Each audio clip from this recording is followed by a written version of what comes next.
GingerGM.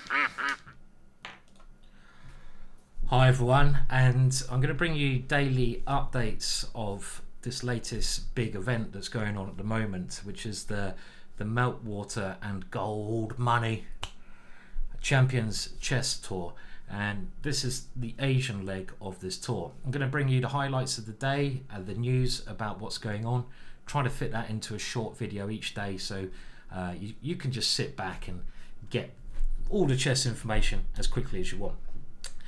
Now, we'll dive into the chess straight away, and I'll tell you a bit more about the tournament a bit later, but there was a big clash in round one, and it was between the Alireza, who's this very promising player who people have tipped as world champion, and the current world champion Magnus Carlsen.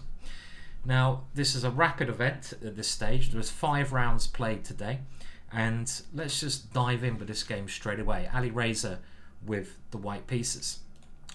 Now, it was quite an interesting opening. It started off as a Vienna, and the Vienna opening is this knight to c3 move, and Alireza's been quite successful with this move during his career, and it might be something you want to try out yourselves. A good way to try to bamboozle your opponent and possibly get them out of their comfort zone. Now, f4 is a move that's probably the main move, but black here has the very decent counter strike d5. Now, the way that Alireza played it with bishop c4 makes a lot of sense, and one of the main ideas of the Vienna is that white leaves his f-pawn free, so that f-pawn has potential to move later on, which is going to give white a more aggressive position than some of the raw Lopez's, a bit like a king's gambit kind of structure. Now, bishop c5 is one move, and we actually go into a king's gambit position now. There are many other options here, knight c6 probably being the main move. Even knight takes here is a possibility. This is a standard move when there's a bishop on c4. The point being, if knight takes, we do the fork with d5.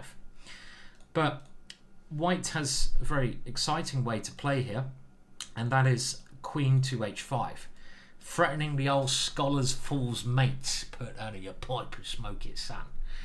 And this threat against f7 gives white a very nice lead in development.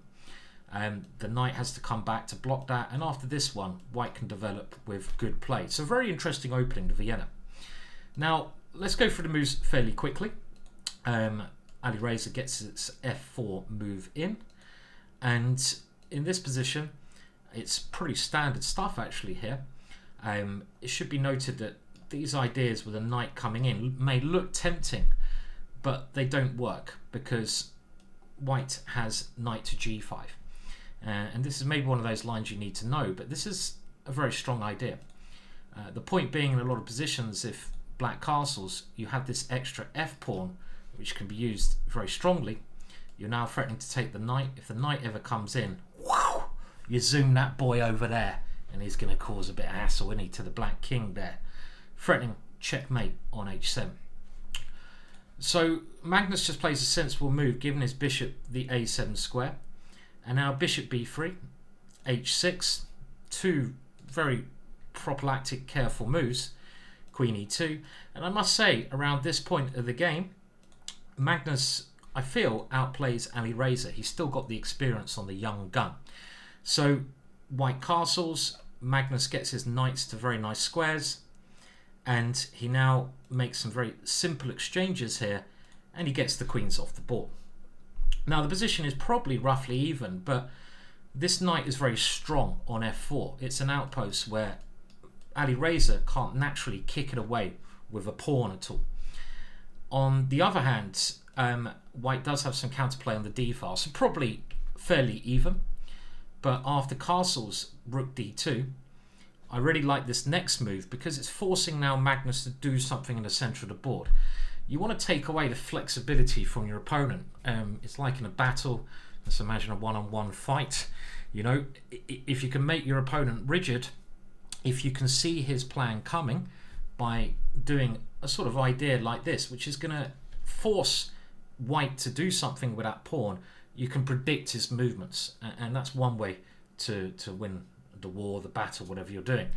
And now Alireza tries to keep it flexible with this one, but Magnus now gets ready for this, and eventually white keeps his structure rigid.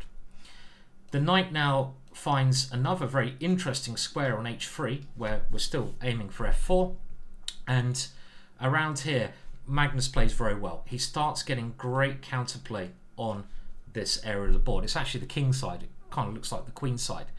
You should often play on areas of the board where you have an extra pawn, and black has an extra pawn, hence why he's playing on that area of the board. And everything was going very swimmingly for Magnus, and it looked like he was cruising.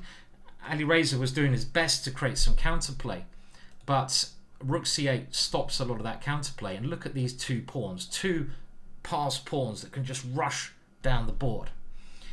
And indeed, the play continued in very good measure, with Alireza trying to create some play, but Magnus defending brilliantly. And now h5, obviously you want to get a queen. Don't mess about, just push your pawns. And it was very peculiar at this point. In chess, every tempo matters. Try to avoid playing useless moves that waste the tempo. And often the safety first approach is not the right approach. Like life, risk can be fun, risk can be rewarding.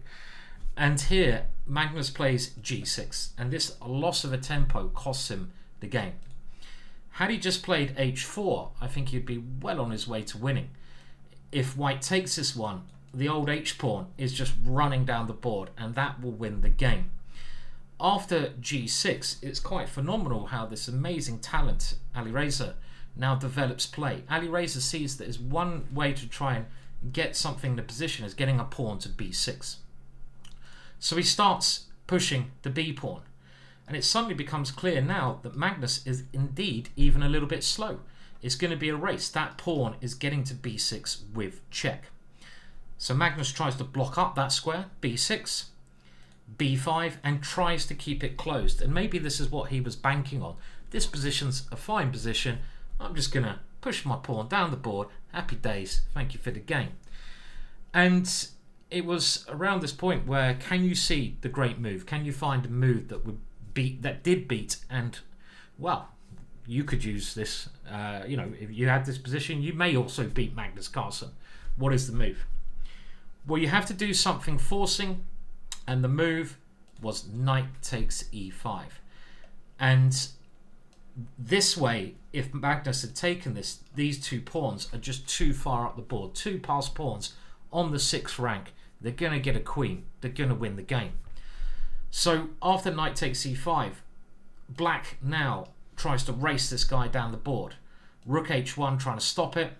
And here it's clear that black doesn't really have anything. And the game was over after knight takes d5, a rather desperate move. Alireza gets rid of one of those pawns. Magnus tries to complicate, but now the problem black has is this rook is tied down here.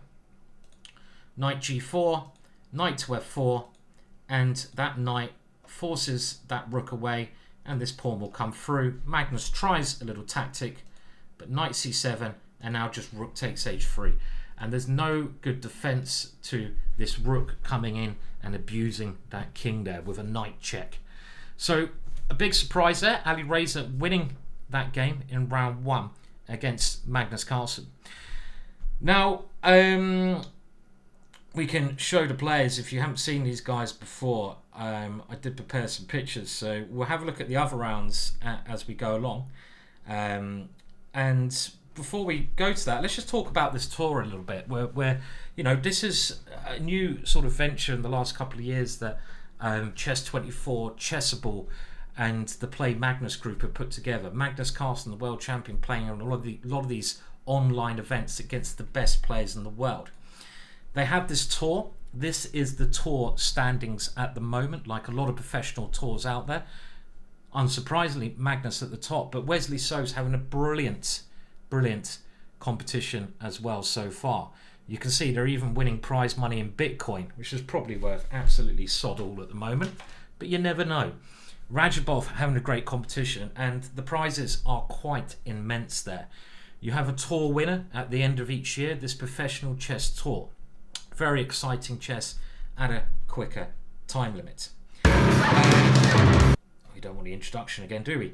So, yes, it's a very, I think, fascinating thing. And the players for this one, it changes each leg. So this one is the so-called Asian tour, and it's sponsored by Goldmoney, you know, for all your gold needs. If you want to get a little bit of gold, you know, a little bit of gold, mate, put under your bed for those rainy days. I used to know a guy who used to go down to pawnbrokers and pawn his gold to play blackjack. Can't imagine that worked or lasted long. But it's a really fascinating event, and this one to me is much more interesting than some of the previous events. I think the previous event had 10 of the best players, the strongest players in the world, but I prefer events where the players are not the best players in the world, because they draw too bloody much and they actually are forced to fight. And you can see some of the players here. You've got this mix of Magnus Carlsen, you've got this mix of the top guys we've heard about before, but you've also got a bunch of young Indian players, very talented Indian players, and I think that's fantastic. They're all eager. And you've got, you know, guys like this. You've got, so let me just move this character up, Salem of the UAE, and I love the way this guy plays chess. He's a fantastically aggressive player, as we're going to see later on. So it really is a very interesting tournament, and just the mix of players, extremely exciting. Now, the next game I wanted to show you was a brilliant victory by Anish Giri over Alireza. This is now round 2. We'll have a look at the standings after the first 5 rounds and talk about what the next stage of the competition is at the end. But this game, whoever thinks Giri is a draw master, you're just completely off your nuts. Anish Giri of Holland, of the Netherlands, is a phenomenally aggressive player, and here he's playing Alireza, who's got this reputation also of being a great attacking player.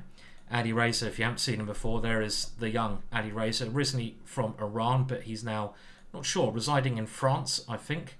And I had to find the most embarrassing picture of Anish Giri that I could.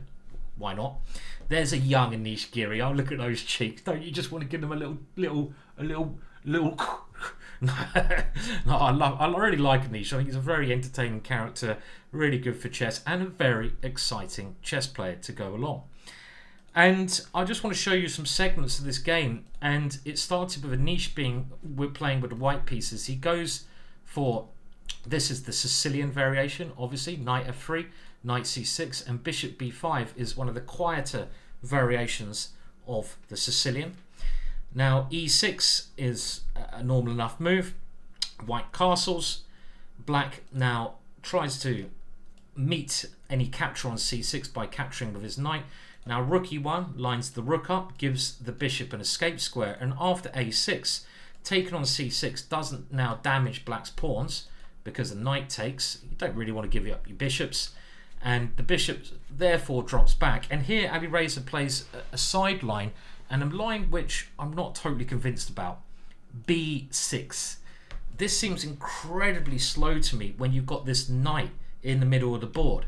This knight is like I don't know what hemorrhage feels like, thankfully, but you know, it's getting in the way of things. It's getting in the way of the bishop, it's getting in the way of the queen. You need to get your pieces developed to nice free squares early on. And instead of this, one of the more main lines is just to get that knight out of the way. Try to get the bishop out of the way, get the king castle, get some fluent movement. And after b6, I think Anish, who's a brilliantly experienced player, knows exactly what to do. It's time to open the position up. And you've got to combine that with developing. So he brings his knight out. You want to get your knights in the middle of the board. Black continues his plan, and now d4, opening the position up. Why? We're castled.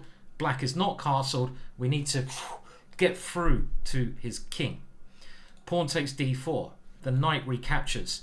And now black is pretty much forced to move this knight so he can try to castle. And these next two moves are just so nice. It's not Wesley, so it's Giri. I don't know why I'm saying so much. But they are really appealing. Really nice moves. Knight to f5. Oh, yeah. That's the way you play chess, baby. And the point is, we want to open up the rook towards the king. If this knight is captured, check, thank you very much. We're going to win our piece back at some point. If the knight comes here, we can keep it. This is a pin. The knight can't move. You can't move into check. Get in there, son. And I just love the way Anish does this. The knight is trying to come into this hole on this square, also developing check. And it's kind of like a Trojan horse there. It's hovering, can't be captured. Black covers that square, and yeah, baby. The other knight now floats in to the middle of the board. Fantastic concept. I mean, this could well be a Mikhail Tal game, playing these moves. Obviously, this can't be preparation, and they just flinging them in to the centre of the board. And after knight e5, f4, and we have a complete mess. And maybe at some point, black was okay in this game. It's possible, but it's always nice to be an aggressor. And sometimes, as they say in the SAS, fortune favours the brave. And if you are the aggressor, somehow you're creating your own karma. It feels like in chess. The more aggressive you become in chess, obviously there's a time and place, but you kind of, you do create your own energy. For some reason it works like that. It's good. And now g4 was played, stabilising that knight. In actual fact, there's a very crafty move, queen c3 here. Just piling on a bit of pressure to this square. When black can't easily castle or do anything, because this is one move that's pretty horrible if he tries to get his king safe. And the point of this queen move is if you take the knight, yes please, and the queen will pick up the rook in the corner, remaining this pin in the middle of the board. So very nice play from Anish, and the position gets extremely messy after some adventures. And even around here, Alireza may have been okay in the position, but it went a little bit wrong later on because of the ongoing pressure. Probably here g5 would have been a nice move, getting ready for some potential knight jump. c4 looks natural, and black's position was still okay around here, trying to play e4 and create an attack here. So white blocks that pawn, and now getting rid of that knight is okay. Rook h4 is a very good move, and again, one of the strengths of Alireza is activating his pieces. He often just is like a puppet master. He brings his pieces alive. The queen comes back, and now the next move is the key mistake. He should have played something solidish like rook e8. I say solidish, this ain't no solid position. Because all you do, you've got to sometimes look at your pieces, and all these highlighted pieces are already doing a grand job. So why touch them? Just get another piece into the game, stabilize that pawn, and potentially get ready to push it. And the point being, if white now wins a pawn on g6, you can just go queen f7. You can swap the queens off when you have enough activity to have equality.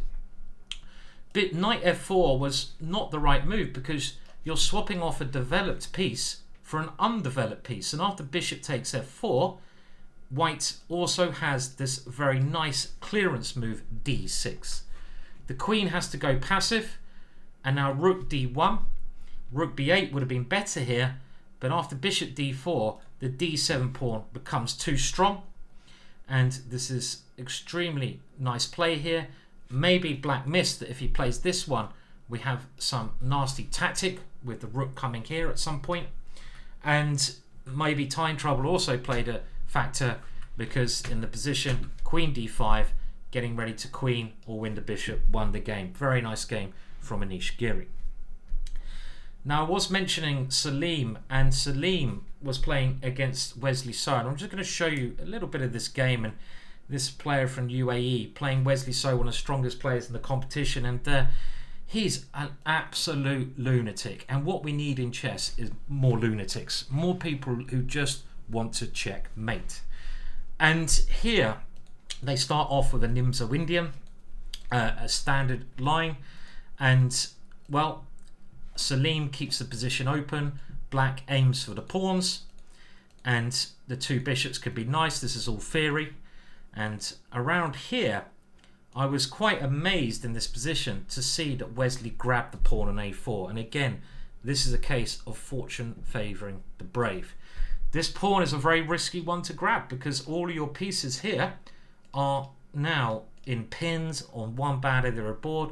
The black king is undefended, but you've got a pawn, so if you can hold on to it, you win the game. White now gets on with developing, but the next move, obviously, I like h4. You want to try to open up the king or force black to make a pawn move in front of his king. It's often an idea to make little pawn moves in front of your king, but they can also create weaknesses. You want to make a pawn move in front of your king so your king can run away, but it does weaken the position. And this h-pawn is aiming to do that.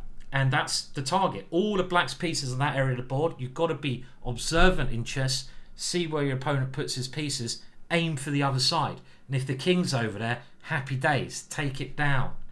Queen c7, we don't want to exchange queens here because you want the queen when you're attacking your opponent's king. And here h6 is ready to be played when the dark squares will start to come alight, so h6 is played.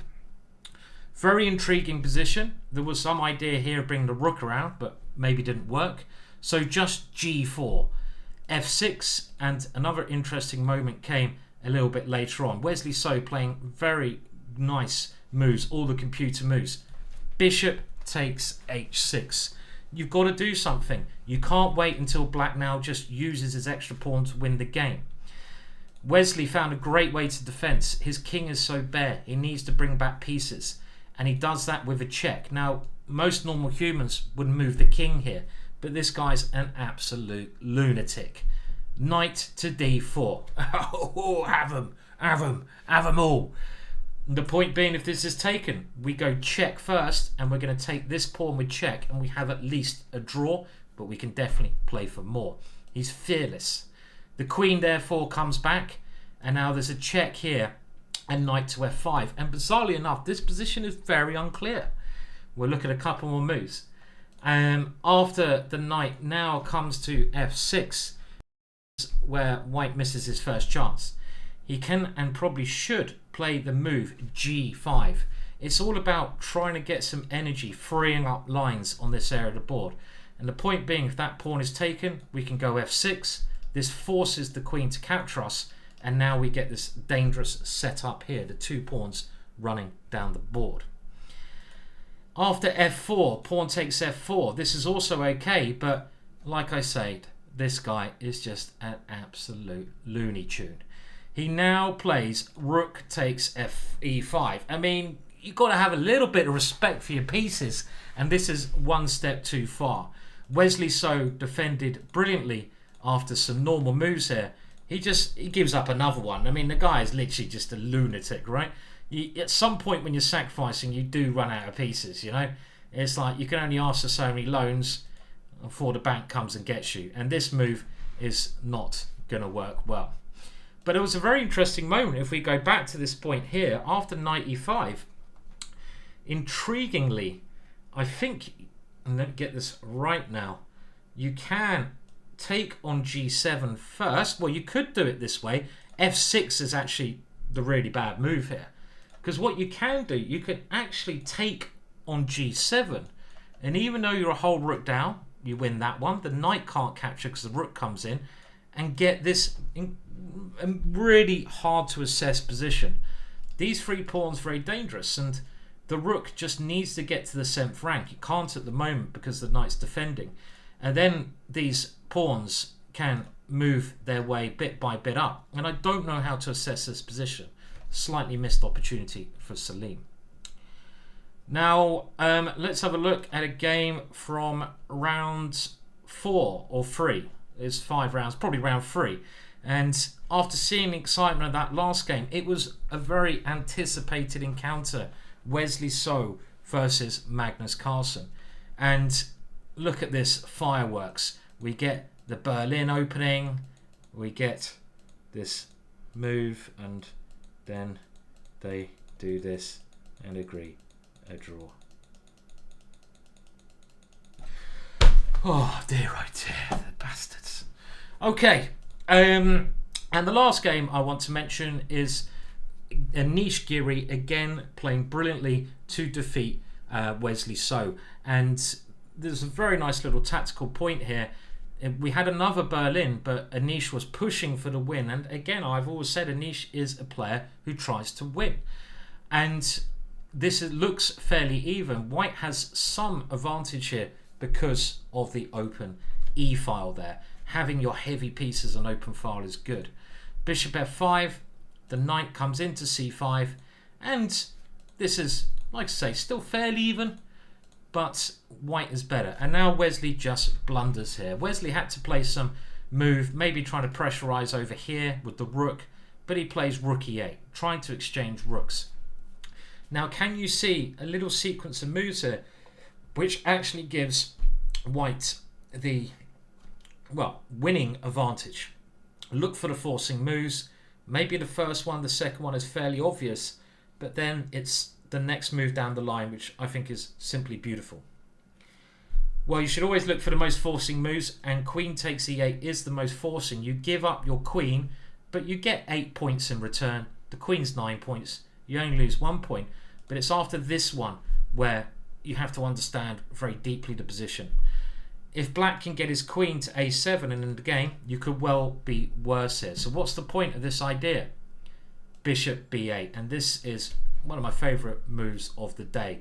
A simply astonishing move, and Anish understanding that the black queen has no squares to move to. Every square it goes to, it will lose itself. It will be lost. There is a threat here, and the threat is knight a4, just winning the queen, and this basically won the game in very nice fashion for Anish Giri. Very rarely does Wesley so blunder, but when he does, it's worth pointing them out. Okay, so the standings after day one, we're bringing them up now, and there's so many players I haven't mentioned that I want to mention. I haven't even got around to mentioning any of the Indian players, and there's 4 very talented, brilliant Indian players in the event. We'll try and look at them on the next days. Of course, you've got also Liren. You've got some of the veterans, Aronian. You've got this very talented player in 4th place, Vladislav Artemiev of Russia. I've seen this guy play. He is scary. Daniil Dubov, who whipped my bottom in a blitz match, which you may or may not have seen. Duda of Poland. Peter Svidler. I mean, it's legend after legend. And of course, how can we forget the strongest female player at the moment, Ho Yifan of China. And I'm hoping Ho Yifan will bounce back. She doesn't really concentrate on chess as much nowadays, but incredibly talented player and can really play some beautiful attacking games. So it's 15 rounds that they play for this part of the competition, if you haven't seen it before. And what happens is the top half, the top 8 players, after the first 3 days, go through to the next round. So half the field will be knocked out after these 15 players. You can see the scores on the right hand side. So at the moment, you can see all the Indian players are in a position where they're going to be knocked out, because Duda in 8th place is taking the last place. Can one of the players, 2 of the players from India, jump back into the competition? Well, there's 10 games to go. Of course it's possible, and I'll be bringing you a YouTube roundup tomorrow. Hope you liked that. You can always give me suggestions of how I can improve, as long as you're reasonably kind. I get enough abuse. Don't need any more from you guys. I'm sure you're lovely. What am I talking about? But we'll try to keep these under half an hour if we can. And day one from the Meltwater Goldmoney Asian Rapid Play Chess. No, that's not the one. Chess24 Play Magnus Chessable sponsored G-Chess GingerGM event. Yeah, it's a mouthful, that, isn't it? See you all later. Bye for now.